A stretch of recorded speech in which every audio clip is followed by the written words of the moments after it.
Chers amis, bonsoir. J'ai été amené à faire cette vidéo. Hier, je me promenais dans un... Le problème chez cette patiente, c'est que dès qu'on lui parle de prendre un traitement, elle panique, en fait. Elle panique. Et je le vois sur son visage.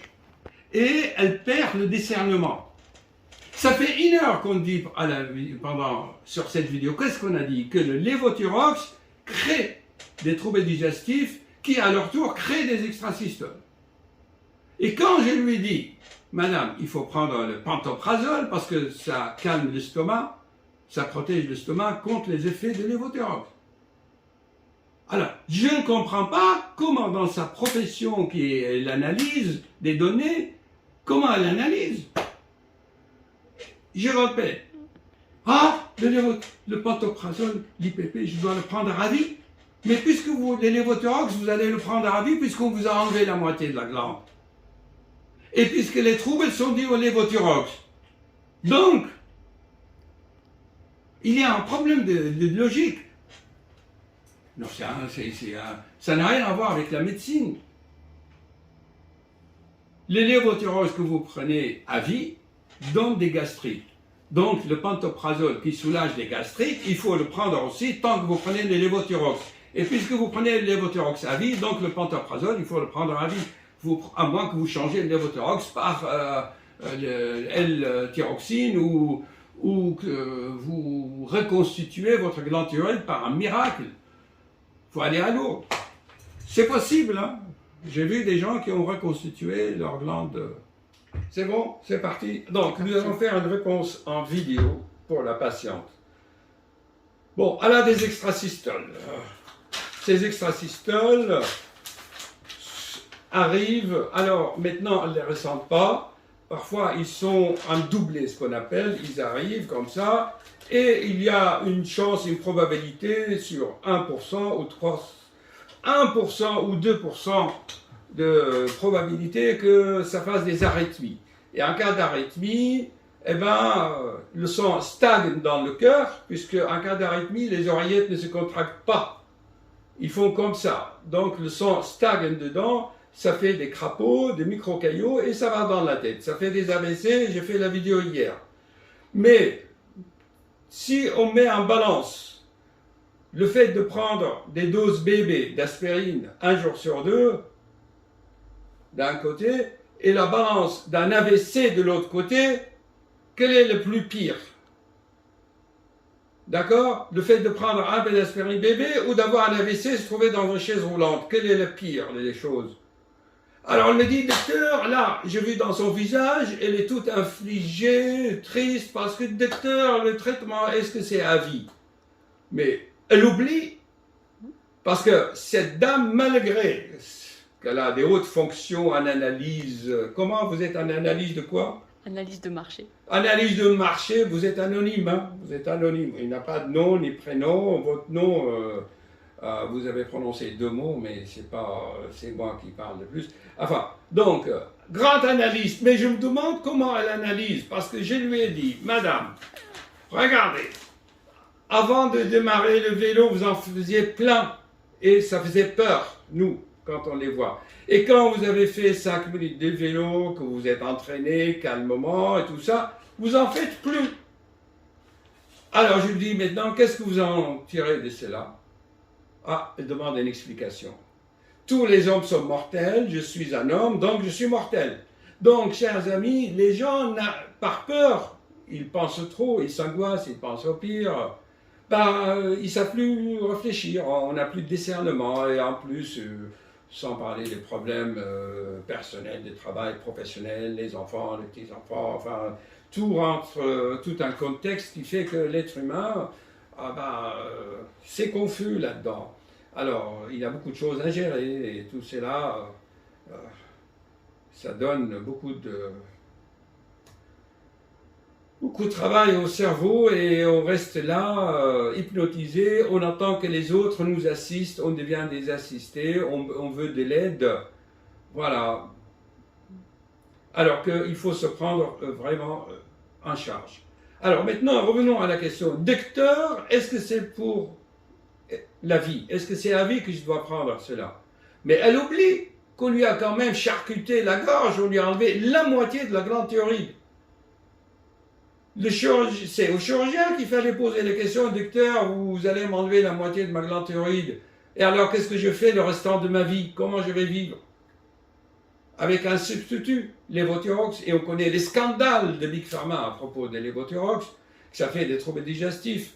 Et étant donné que le cœur est normal à l'échographie, que ce n'est pas des prolapsus maladives, le prolapsus de la valve mitrale qui est vraiment une maladie, on appelle ça une maladie de Barlow, c'est avec des modifications de la structure.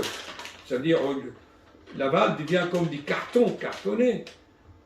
Alors que chez vous, la valve, il est souple comme des feuilles, comme des pétales de rose en fait. D'accord? Ce n'est pas une maladie, ce sont des tensions qu'on a calmées un peu avec le propranolol. Donc, elle n'a pas peur qu'on lui a coupé la moitié de la glande thyroïde à vie, mais elle dit, est-ce que l'aspirine est à vie? Et le lévothyrox, il est à vie aussi, puisqu'on vous a coupé la moitié. Bien, alors, on va conclure. On a dit que la plupart, allez, en conclusion, la plupart des arythmies cardiaques sur un cœur normal, un cœur sain, ce sont des troubles digestifs. Or, les lévothyrox qu'elle prend pour substituer la moitié de la glande thyroïde créent des troubles digestifs. Alors, vous voyez, chers amis, voilà la médecine moderne, soi-disant. J'irais même plus loin que le problème de la glande thyroïde, ça relève aussi de problèmes, comme je l'avais expliqué, c'est le problème de blocage énergétique au niveau ici du centre énergétique de la gorge, ça relève de l'expression, on ne peut pas exprimer, on se bloque, on a les boules ici, mais ce n'est pas pour autant qu'il faut couper la glande. Il y en a qui ont des boules ici, les boules dans les seins, les boules dans les glandes thyroïdes et la glande salivaire. Il y a des gens qui ont des boules partout, ils se font des boules dans les ovaires. C'est la maladie des boules, c'est une autre façon de blocage énergétique dans les centres. Voilà. Donc si, il y a 20 ans, cette patiente s'était intéressée à la médecine énergétique, et on sait très bien aussi que de nos jours, que souvent les problèmes de la glande thyroïde relèvent du microbiote, des anomalies de microbiote. Tout est expliqué. Vous pouvez télécharger ce trésor pour à peine 6 € sur Amazon. Alors que il y en a qui vendent des livres comme ça pour 30-40 €. Bon, voilà, chers amis, je fais la synthèse où vous avez tout deviné.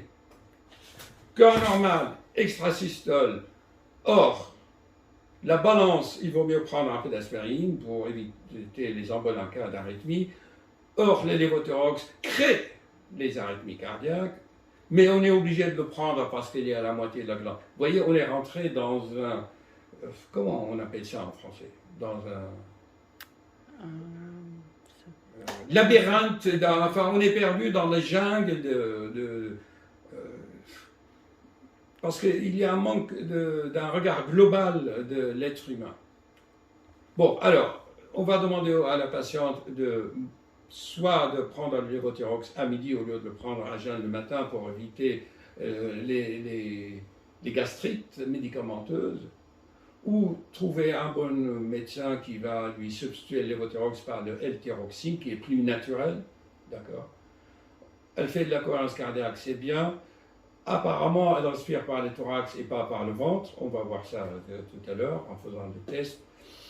Vous faites la main comme ça, vous allez voir que vous respirez par la poitrine plus que par le ventre. Enfin bon, en fait, c'est l'art de vivre, tout simplement. Bon, vivement la retraite. Je l'ai souvent expliqué.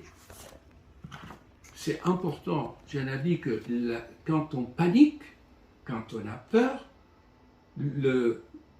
la conscience, le néocortex est court-circuité, puisque en cas de panique, c'est l'amygdale, les circuits amygdaliens qui se mettent en autopilotage. On ne devient pas bête, non. C'est que la peur paralyse.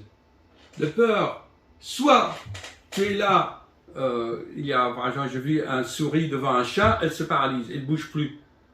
En cas de panique, soit on fuit, on court, soit on affronte le danger, soit on se bloque. Donc, dans votre cas, en fait, la peur vous paralyse. Voilà. C'est très bien expliqué. Donc, qu'est-ce qu'il faut faire? C'est pour ça, pour vous, le sport, la marche, la gym, le mouvement, donc ça neutralise l'effet paralysant de la peur. Et la peur, c'est là. On est pris à la gorge, on a les boules. Un jour, vous aurez l'élimination.